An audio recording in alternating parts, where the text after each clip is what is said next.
I'm sorry. You're Dr. Jenna Jacobs, right? Yes, sir.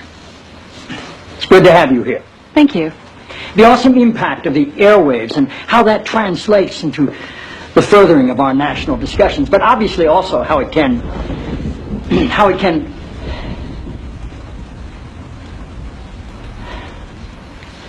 forgive me, Dr. Jacobs. Are you an MD? A PhD. A PhD. Yes, sir. In psychology? No, sir. Theology? No. Social work?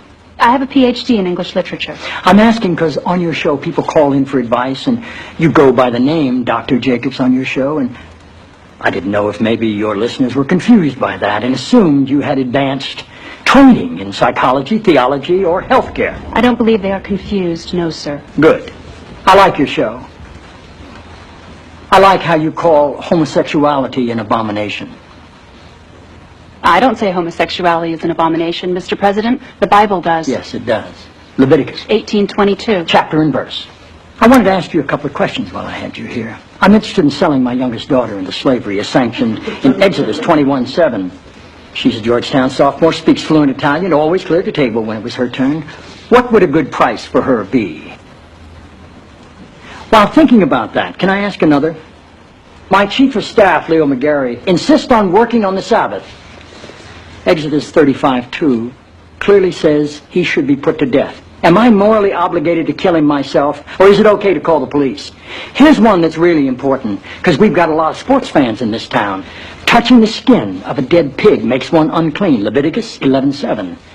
If they promise to wear gloves, can the Washington Redskins still play football? Can Notre Dame? Can West Point? Does the whole town really have to be together to stone my brother John for planting different crops side by side?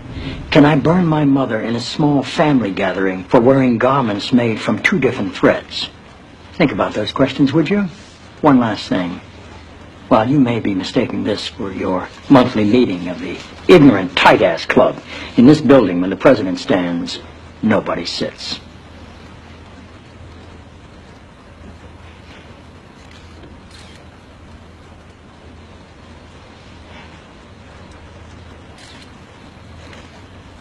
Toby. Yes, Mr. President. That's how I beat him.